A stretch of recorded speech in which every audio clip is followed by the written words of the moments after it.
record. Oke, recording in progress.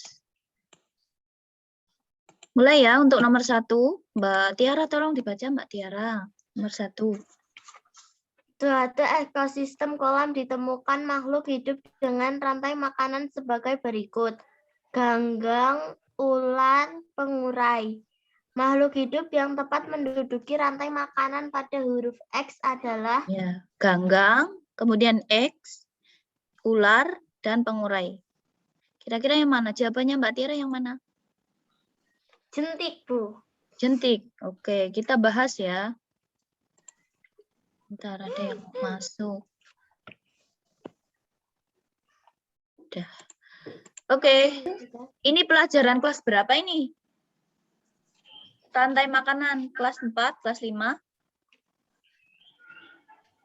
Ada ganggang, ada tanda panah ini berarti rantai makanan. Dia berarti dimakan oleh suatu makhluk hidup, yaitu di sini X. Kemudian X ini dimakan oleh ular, dan ular ini akan berakhir di pengurai. Nah, kita harus perhatikan X ini adalah binatang yang dimakan oleh ular. X juga adalah binatang yang makan ganggang. Kira-kira dari jawaban A, B, C, D, mana yang dimakan oleh ular? Ular itu makan keong atau tidak? Kecebong makan tidak? Ular makan kecebong, ikan lele, jentik, Ikan lele. ikan lele ya, Mas Adnan ya itu ya. Yang paling tepat ini pada rantai makanan ini adalah ikan lele. Kalau jentik, kayaknya ular nggak makan jentik deh. Betul tidak ya? C ya yang betul. Jadi ganggang itu dimakan oleh ikan lele. Ikan lele tidak hanya makan makanan yang kamu beri. Mungkin dia bisa makan banyak makhluk yang ada di kolam. Seperti misalnya ganggang. Kemudian ikan lele dimakan oleh ular dan ular berakhir di pengurai. Jadi jawabannya nomor 1 yang C. Untuk nomor 1 ini memang banyak yang salah, tapi tidak apa-apa. Besok ini masih setiap hari kita latihan. Nomor 2, tolong dibaca. Mas Arif, mana Mas Arif? Apa, Bu? Nomor 2 bisa dibaca, Mas? Bisa, Bu. Tolong, ya. Kutu yang menempel pada kulit hewan peliharaan akan memperoleh keuntungan karena Yang mana, Mas?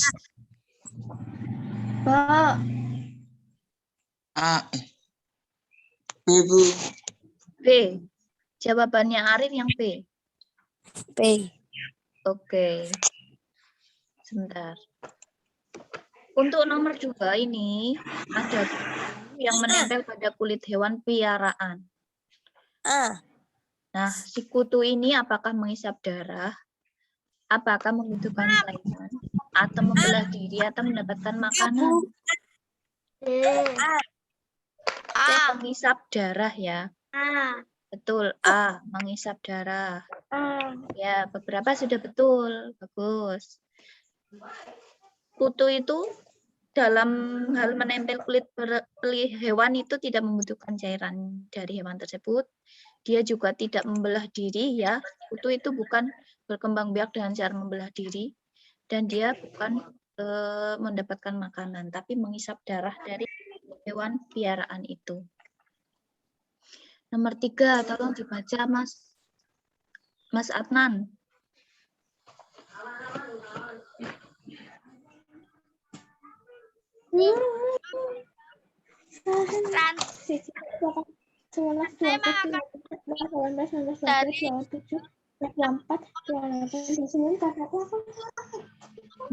Mbak Kaila dengarkan dulu Mas Adnan ya, nanti gantian.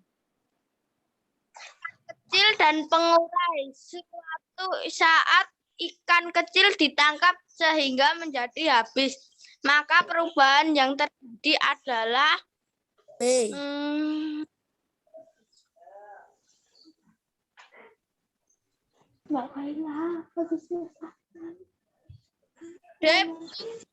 D. Oke, kita bahas. Di laut itu ada rantai makanan, zooplankton, fitoplankton, ikan hiu, ikan kecil, dan pengurai. Ini belum urut ya. Dari rantai makanan ini tuh belum diurutkan. Ini hanya diketahui saja bahwa rantai makanan yang ada di laut itu seperti itu. Nah, jika ada suatu kondisi ikan kecil ternyata ditangkap sehingga menjadi habis, maka yang terjadi adalah maka kamu harus urutkan dulu. Organisme di laut yang paling kecil itu adalah zooplankton dan fitoplankton.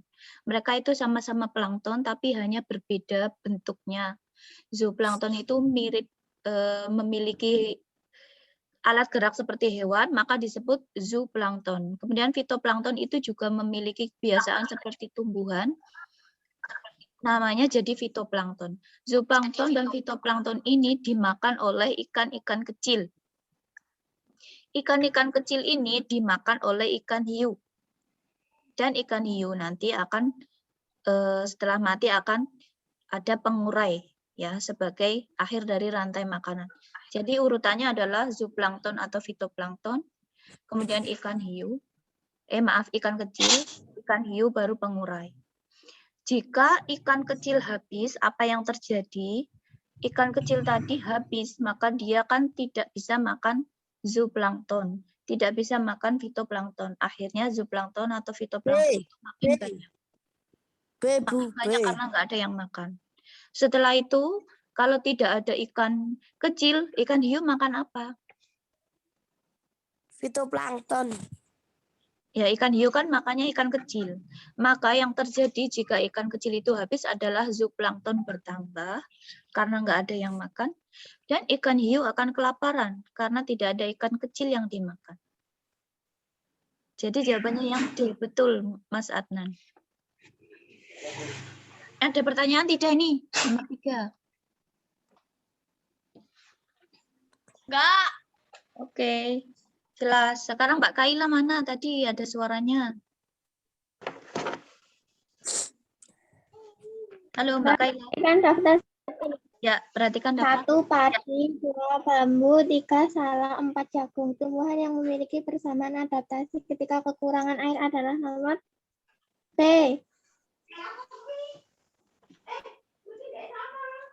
Persamaan adaptasi. Sudah tahu adaptasi? Wes. Apa, Mas? Mas Coki. Tadi suaranya Coki kayaknya.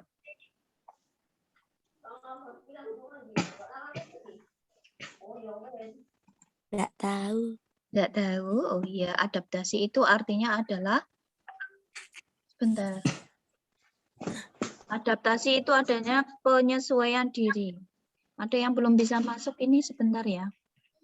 Mbak Renata. Mbak Renata udah masuk belum?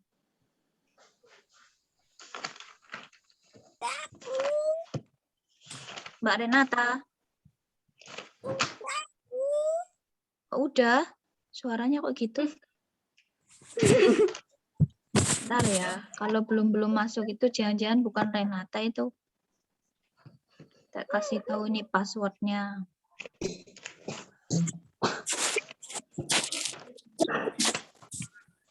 Oke, adaptasi tadi adalah penyesuaian diri. Ada padi, bambu, salak, dan jagung. Mana yang memiliki kesamaan jika mereka kekurangan air? Nomor 4 ini. Padi, bambu, salak, dan jagung. Ini punya persamaan pada saat mereka kekurangan air.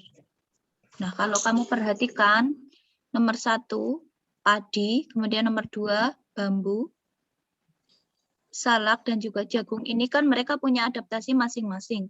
Dilihat biasanya dari bentuk daunnya atau bentuk tumbuhannya itu. Nah, yang paling benar persamaan adaptasinya adalah yang mana? Tadi jawabannya yang mana Mbak Kaila? Aku. A. Padi dan bambu. Ada jawaban lain tidak? Yang B. B. Mbak Kaila yang B. Bambu dan salak. Ada yang jawab C tidak? Padi. Ya, Bu. Dina, Mbak Dina. Aku jawab C, Bu. C, ya. padi dan mana sih? Padi dan jagung. Kemudian ada yang iya apa tidak? Salak dan jagung.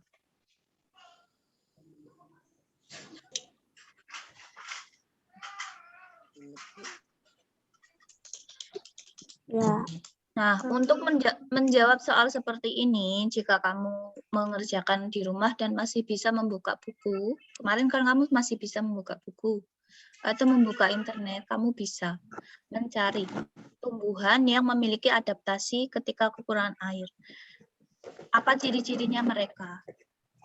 Nah, nanti kalau kamu belum mencari, nanti kamu cari ya. Padi, bambu, salak, jagung, itu kamu sudah pernah lihat tumbuhannya belum? Wes. Sudah ya. Sudah. Nah, itu ada yang memiliki persamaan adaptasinya. Yang paling betul adalah yang padi dan jagung, yaitu C, 1 dan 4. C. Oh, Masing-masing, bagaimana cara adaptasi padi, bambu, salak, dan juga jagung? Bagaimana caranya? Kamu cari di buku catatanmu, kamu boleh mencatat bagaimana cara adaptasi bambu, salak, dan juga jagung ketika Bu. ya masing-masing. Jadi tumbuhan itu nggak hanya padi, bambu, salak, dan jagung. Beberapa tumbuhan itu punya cara sendiri-sendiri yang mungkin ada yang sama dalam beradaptasi ketika lingkungannya itu kekurangan air. Nah, di sini soalnya adalah 4 tumbuhan itu. Besok mungkin soalnya lain.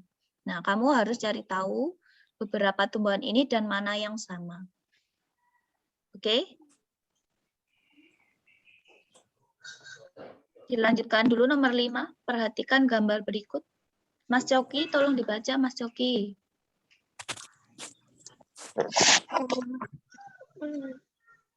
Sebentar, Bu. fungsi bagian tubuh hewan yang ditunjuk huruf X adalah Huruf X itu B. adalah B.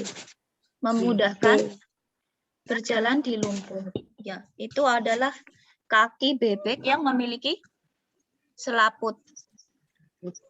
Fungsinya memudahkan berjalan di lumpur. Ini banyak yang betul ya. Saya lihat dulu ya. Nomor 5 itu banyak.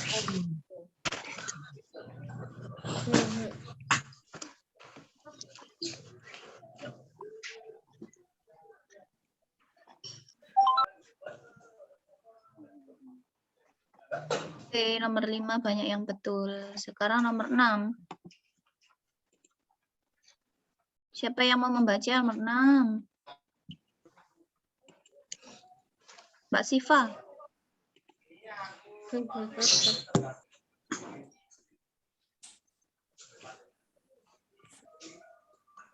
Halo Mbak Siva. Suaranya dibuka dulu Mbak Siva. Iya, Bu. Ya, bisa tolong dibaca Mbak Siva? Bisa, Bu. 6. Dampak penebangan pohon secara berlebihan bagi lingkungan adalah A. Tumbuhan punah dan hewan yang mati hidup kehilangan tempat Yang tinggal. masih hidup. Ya. Oke. Yang masih. Oke. Yang masih. Maksudnya itu. Nomor 6 itu 100% betul ya. Bu Indah tidak bahas karena ini mudah. Terima kasih Mbak. Mbak Dina nomor 7. Bahan bakar fosil dibutuhkan untuk menjalankan kendaraan bermotor, menyebabkan polusi udara sehingga bumi semakin panas. Kegiatan manusia untuk menjaga keseimbangan lingkungan dari penggunaan bahan bakar fosil adalah D. Menggunakan bahan bakar ramah lingkungan. Iya, betul. D. Untuk nomor 7 ini 82% betul. Jadi ada yang kepleset jawabnya yang B. Mengurangi kendaraan bermotor. Nah, ini kegiatan manusia untuk menjaganya. Keseimbangan itu kurang tepat kalau mengurangi kendaraan bermotor ya.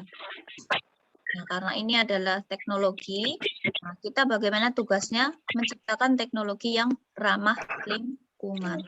Karena semakin banyak juga populasi manusia di bumi juga mungkin banyak sekali orang yang menggunakan kendaraan bermotor. Oh iya, nanti kalau misalnya kita terputus atau terjeda oleh waktu, kita gunakan untuk istirahat, lalu akan Bu Indah sambung lagi ya nanti ya. Karena ini kemarin settingnya itu dari HP, jadi Bu Indah belum untuk sampai jam 10. Jadi nanti kita ada waktu istirahat saja. Untuk nomor 8,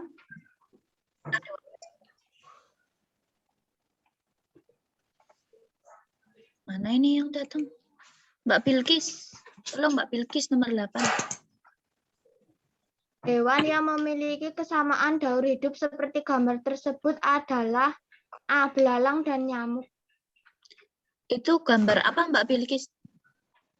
Nyamuk. Nah, kesamaan hidup yang seperti gambar di atas lah. Itu kan gambar nyamuk. Kok masih milih yang A? Nyamuk. B, Bu, B. Coba, kalau itu nyamuk, Bu Indah tanya Mbak Bilkis. Daur hidup nyamuk itu bagaimana?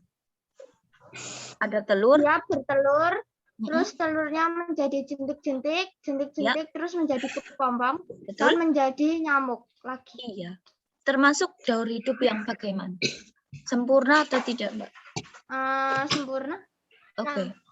Kalau dia sempurna dan kamu tahu itu nyamuk, pertanyaannya adalah hewan mana yang daur hidupnya sempurna seperti nyamuk itu? Jangan milih nyamuk lagi. Coba antara B, kupu-kupu dan lalat. Oke, kupu-kupu dan lalat ya, Mas Danu ya. Betul, kupu-kupu dan lalat itu memiliki daur hidup yang sama seperti nyamuk, yaitu sempurna, mengalami fase kepompong. Mas Danu nomor 9. Iya, daur hidup kupu-kupu yang merugikan petani adalah B, pupa. Pupa itu apa, Mas? Pupa sih kayak cacingnya loh, Bu. Warnanya. Pupa itu sama dengan kepompong. Mas Danu, pupa itu kepompong. Apakah kepompong merugikan petani? Suaranya meleot ya kamu.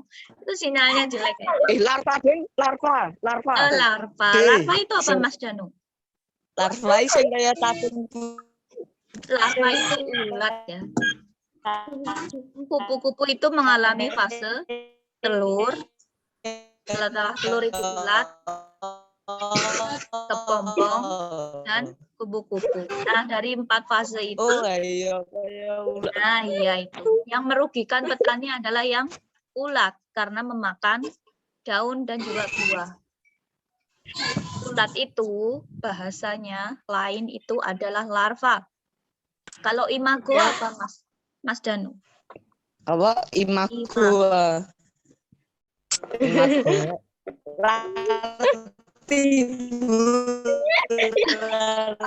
Aduh, suaranya meleot deh kamu. Ya, oke. Imago itu adalah ya salah satu fase dari hewan yang daur hidupnya tidak sempurna.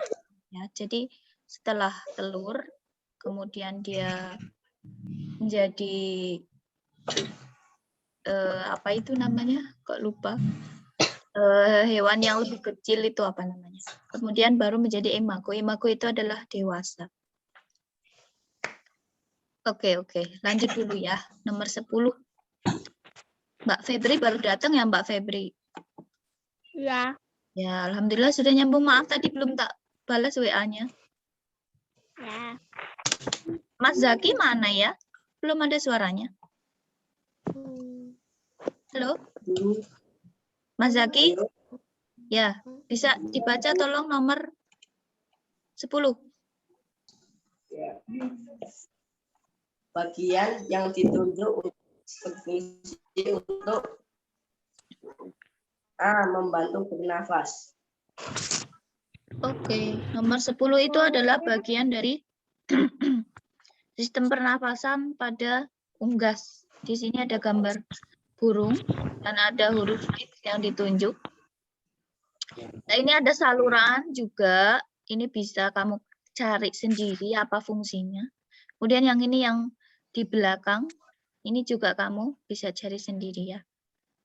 Nanti untuk PR kamu di rumah. Selain yang tadi adaptasi, ini juga bagian huruf yang ditunjuk X, soal ini, dia adalah membantu untuk bernafas.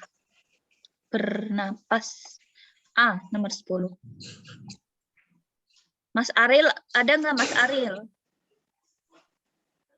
Ada, Bu. Tolong ya Mas Aril nomor 11 dibaca. Mas Aril. Bu. Fungsi bagian yang ditunjukkan huruf X adalah? Ya. Ini gambar apa ya Mas Aril? Nggak tahu, Bu. Teman-teman ada yang tahu? Paru-paru. Paru-paru. Ada dua ya, kanan dan kiri ini paru-paru. Di paru-paru itu ada bagian-bagiannya. Ini ada bagian yang seperti anggur, ini, dan kemudian ini ada cabangnya atau rantingnya ya, seperti rantingnya. Nah, ini yang ditunjuk oleh huruf X ini. Jawabannya Mas Aril apa tadi? B. Pertukaran oksigen dan karbon dioksida. Ya. Oke. Teman-teman semuanya nanti tolong dicari kamu nomor 11. Dari paru-paru itu ada bagian yang untuk pertukaran oksigen, kemudian menyaring udara kotor, itu di mana? Kemudian pembentuk kantung berdinding lapis tipis, ini apa namanya, dan juga menjaga kehangatan udara yang masuk. Coba kamu cari untuk nomor 11 ini masing-masing fungsi ini ada fungsinya siapa? Ya, sudah dicatat belum?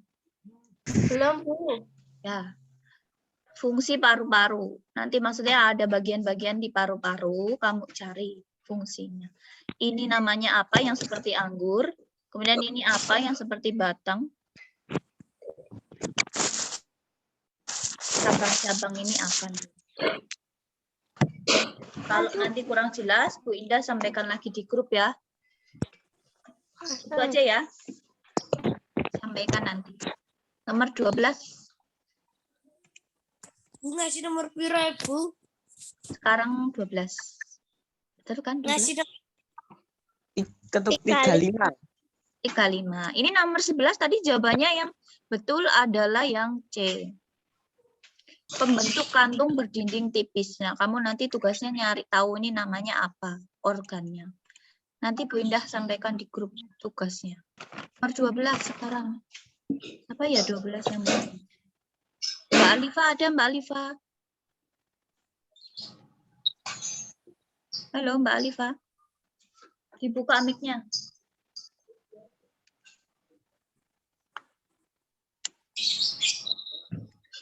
Wah, Mbak Alifa menghilang. Oh. Halo. Halo. Tadi kayaknya ada Alifa, ini mau Lydia.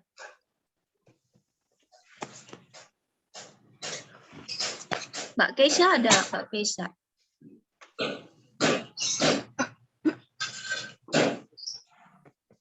Mbak Keisha suaranya dibuka dulu.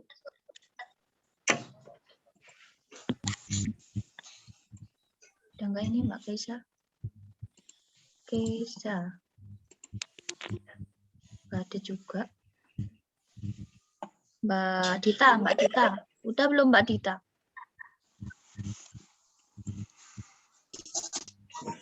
Nah, ya. Mbak Dita tolong baca nomor 12. Ini ada gambar, perhatikan.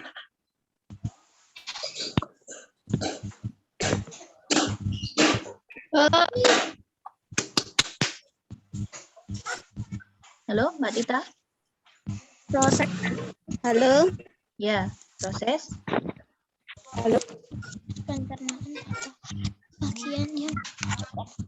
Proses pencernaan pada bagian yang ditunjukkan huruf X adalah A. Penyerapan air dan garam mineral. Oke.